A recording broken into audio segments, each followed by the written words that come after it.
Dear Jamey, magandang araw sa inyong lahat mga kakonfesyon.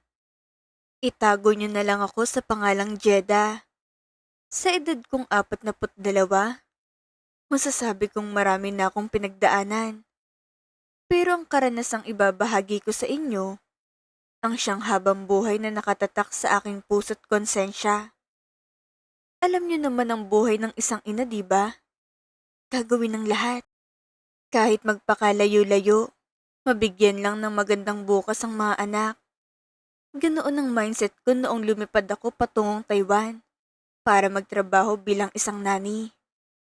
Masakit sa dibdib ang iwan ng asawa ko at ang mga anak ko sa Pilipinas. Lalo na't sanay kami sa palaging magkakasama.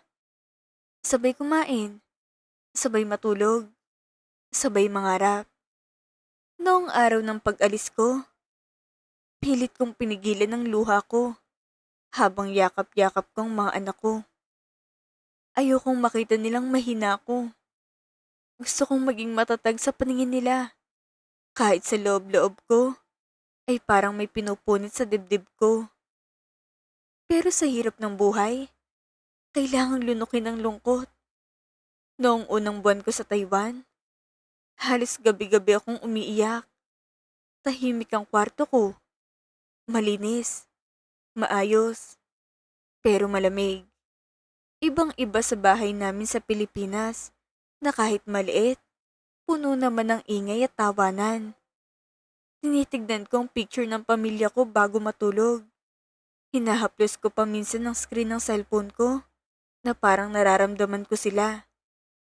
Sinasabi ko sa sarili ko, Jeda, tiisin mo. Para naman sa kanila to. 2 taon lang to. Pero ang lungkot pala, Miss Jamie. Hindi siya basta-basta nawawala. Para siyang anay na unti-unting kinakain ng tatag mo habang tumatagal. Hindi mo namamalayan. Unti-unti ka na palang nanghihina. Hanggang sa nakilala ko si Makmak. 45 taon na siya noon. Siyang driver ng mga amo ko. Pilipino rin. Kaya naman sa unang araw pa lang na nagkita kami, may kakaibang gaan na agad sa pakiramdam ko. Parang may bahagi ng Pilipinas na biglang lumapit sa akin. Noong una, simpleng ngitian lang. Kumusta? Kailan ka dumating? Hanggang sa naging mas mahaba ng usapan. Noong mga sumunod na linggo, tuwing ihahatid namin ang alaga ko sa school o kaya'y mamimili kami sa mall, siyang kasama ko. Sa loob ng sasakyan, habang tahimik na dumaraan ang mga gusalit ilaw ng Taiwan sa bintana, doon kami nagsimulang magkwentuhan ng mas malalim. Doon ko nasasabi ang pagod ko. Kung gaano kahirap mag-alaga ng bata na hindi mo naman anak. Kung paano ko pinipigilan ng sarili kong umiyak sa harap ng mga amo ko. Doon din niya na ikikwentong buhay niya. Kung paano niya namimiss ang asawa at mga anak niya. Kung paano niya tinitiis ang lungkot para lang makapagpadala ng pera. Jeda, ang hirap palang malayo sa pamilya, no? Minsan kahit may pera ka, parang kulang pa rin ang pagkatao mo. Sabi ni Makmak sa akin isang beses habang nakatingin sa rearview mirror. Kita ko sa mga mata niyang lungkot na pilit niyang tinatago. Tumango lang ako noon. Totoo yan, Mac. Pero kailangan nating magtiis eh. Pero ang pagtitiis na iyon, unti-unting napalitan ng pagsandal.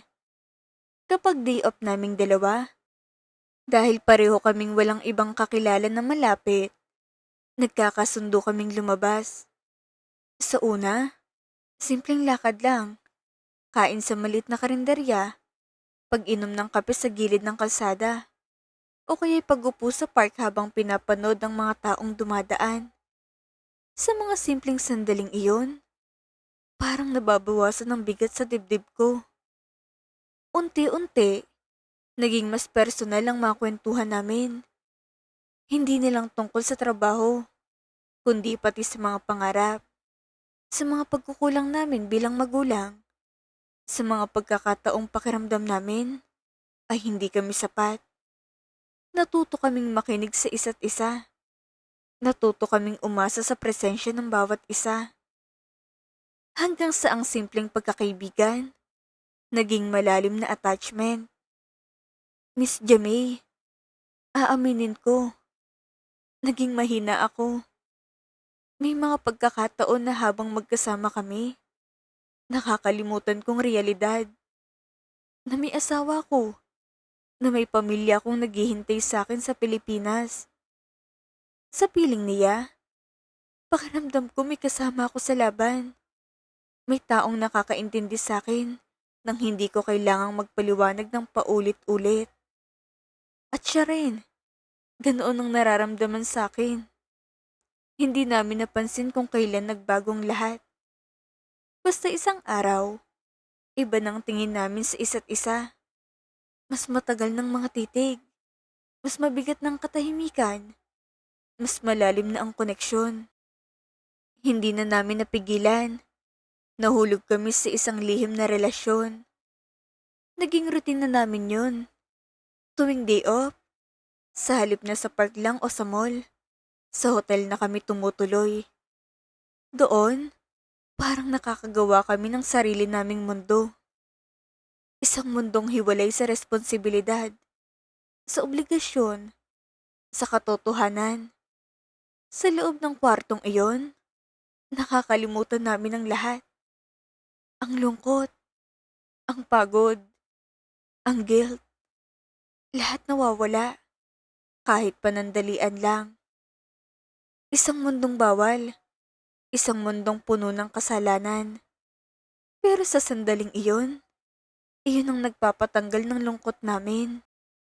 Sa loob ng mahabang panahon, naging magaling kaming magtago. Parang naging eksperto kami sa pagsusuot ng maskara. Kapag nasa trabaho, normal ang kilos namin. Walang bahid ng lihim. Kapag may ibang tao, parang wala lang kami. Kapag tumatawag ang asawa ko sa Pilipinas, maayos akong makipag-usap. Tinitiyak kong masayang tono ko. Tinanong kong mga anak ko kung kumusta ang school nila. Kung kumakain ba sila ng maayos. Todo, I love you pa ako. Paulit-ulit. Para matakpan ang guilt na unti-unting bumibigat sa puso ko. Ganoon din si Makmak sa pamilya niya. Nakikita ko kung paano siyang ngumiti habang kausap ang anak niya sa video call. At sa bawat eksenang iyon, may kirot sa dibdib ko.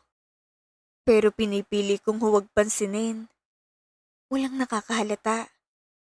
Akala ko, kaya kong panindigan ng dalawang buhay na ito hanggang sa matapos ang kontrata ko. Akala ko, ayos lang. Basta nakakapagpadala ko ng pera at walang nasasaktan ng direkta. Pero ang Diyos, hindi natutulog. Isang gabi, tumawag ang panganay kong anak. Nay, umuwi ka na. Bungad niya sa akin. Humihikbi siya. Nay, miss ka na namin. Hindi namin kailangan ng maraming pera. Okay lang sa amin na maghirap tayo. Okay lang na to yung ulam natin basta buo tayo. Nay, kailangan ka namin dito. Sa kabilang linya, parang bawat salita ay pilit niyang inilalabas kahit hirap na siya. May naririnig pa akong may hinang hikbi sa likod. Marahil mga kapatid niya. Hindi ko na kinaya, Miss Jamie. Nanginig ang kamay ko habang hawak ang cellphone at napaupo ako sa gilid ng kama. Para akong binuhusan ng malamig na tubig. Ang iyak ng anak ko, parang punyal na tumusok sa puso ko. Hindi iyon simpleng paghingi ng atensyon. Iyon ay sigaw ng isang batang naghahanap ng ina. Habang nagpapakasasa ako sa panandaliang saya kasama si Makmak, ang mga anak ko pala sa Pilipinas ay nagdurusa sa pangungulila. Naiisip ko sila, kumakain ng tahimik, natutulog ng walang yakap ko, at araw-araw na umaasang babalik ako. Napagtanto ko na habang sinasabi ko sa sarili ko na ginagawa ko ito para sa pamilya, ang totoo, winawasak ko na palang pundasyon ng pamilyang iyon. Hindi lang distansyang pagitan namin, kundi ang mga maling desisyon ko. Naisip kong asawa ko, napakabait niya. Naaalala ko kung paano niya ako hinatid sa airport. Pilit nang ngumiti kahit kita kong lungkot sa mata niya. Nagtatrabaho rin siya ng maigi sa Pinas para dagdag sa gastusin. Wala siyang ibang ginawa kundi suportahan ako sa desisyon kong umalis, sa pangarap naming umangat ang buhay. Pero anong isinukli ko? Pagkukulang ba niyang layo namin? Hindi. Pagkukulang ko iyon dahil hinayaan kong pasukin ng ibang espasyong para sa kanya lang dapat. Akong nagbukas ng pintuan. Akong pumayag na sirain ng hangganan. Natauhan ako, Miss Jamie. Simula noong gabing iyon, hindi na ako mapakali sa tuwing kasama ko si Makmak. Ang bawat hawak niya sa kamay ko, parang biglang naging mabigat. Ang bawat ngiti niya, hindi ko na masuklian ng buo. Nakikita ko sa mukha niyang kasalanan na ginagawa namin. At higit sa lahat, nakikita ko sa sarili kong isang babaeng nawawala sa landas. May mga sandaling magkatabi kami. Pero ang isip ko'y nasa Pilipinas. Nasa mga anak kong umiiyak. Nasa asawa kong walang kaalam-alam. At sa bawat sandaling iyon, mas lalo akong nasusuka sa sarili ko. Pinilit kong tapusin ang natitirang buwan ng kontrata ko nang hindi na nakikipag-ugnayan ng malalim kay Makmak. Hindi iyon madali. Ilang beses niya akong kinumbinsi na pwede pa naman daw naming ituloy kahit patago. Nasayang ang pinagsamahan namin. Pero isang araw, tinipon kong lakas ng loob ko. Sinabi ko sa kanya, Mak, kailangan na nating itigil to. May mga pamilya tayong naghihintay sa Pinas. Tahimik siya noon. Walang sigaw, walang drama. Pero ramdam kong bigat ng katahimikan. Alam naming pareho na iyon ang tamang gawin. Kahit masakit. Unti-unti kaming lumayo sa isa't isa. Hanggang sa tuluyan na kaming naging estranghero muli sa iisang lugar. Noong una, mahirap. Parang may kulang sa araw ko. Pero sa bawat araw na lumilipas, mas nararamdaman ko na tamang desisyon ko. Na naigang kagustuhan kong itama ang lahat. Hindi para burahin ang nakaraan, kundi para hindi na ito madagdagan pa. Pagkatapos ang 2 taon, bumalik ako ng Pilipinas. Hindi na ako nag-renew. Noong lumapag ang eroplano, halo-halo ang naramdaman ko. Takot, kaba, at pag-asa. Hindi ko alam kung paano ako haharap sa pamilya ko. Pero alam kong kailangan ko. Ang lahat ng naipon ko, ang bawat sentimong pinaghirapan ko, at ang bawat sentimong naging saksi sa aking pagkakamali, ay ginamit ko sa tama. Ipinundar ko ito sa isang pwesto sa palengke. Isang simpleng negosyo, pero malinis ang konsensya ko sa bawat piso na pumapasok. Ngayon, magkasama na kami ng asawa ko sa pagtitinda. Araw-araw, maaga kaming gumigising. Sabay naghahanda ng paninda. Minsan nakakapagod, minsan kulang ang kita. Pero sa bawat uwi ko, ang mga anak kong bumubungad sa akin. Yumayakap sila, nagkikwento, tumatawa. Wala ng hotel, wala ng tago, wala ng takot. Ang lihim namin ni Makmak, ibinabaon ko na yun sa limot. Hindi ko ito ipinagmamalaki. Pero ginagawa ko itong paalala araw-araw na hinding-hindi ko na muling sasayangin ang tiwala ng pamilya ko. Pinipili kong maging tapat, hindi lang sa salita, kundi sa gawa. Pinili kong bumuo kaysa sumira. Pinili kong maging ina't asawa kaysa maging bilanggo ng maling pag-ibig sa ibang bansa. Sana ang kwento ko ay magsilbing babala sa mga kasama nating OFW. Ang lungkot ay nararamdaman. Pero huwag hayaang itong maging dahilan ng pagkawasak ng inyong mga mahal sa buhay. Isang napakabigat at realistikong kwento mula kay Jeda. Maraming salamat sa iyong katapatan. Tunay nga ang layo ay isang malaking pagsubok. Ngunit ang katapatan ay isang desisyon na dapat nating panindigan araw-araw.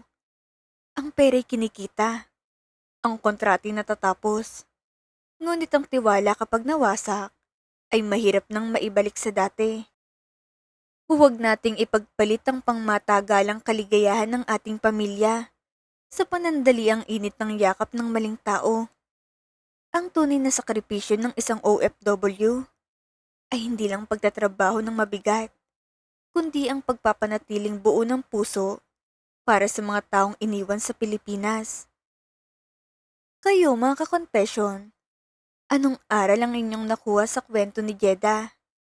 I-comment ang inyong saloobin sa ibaba. Muli, itong inyong lingkod, Miss Jamay. Hanggang sa susunod nating confession.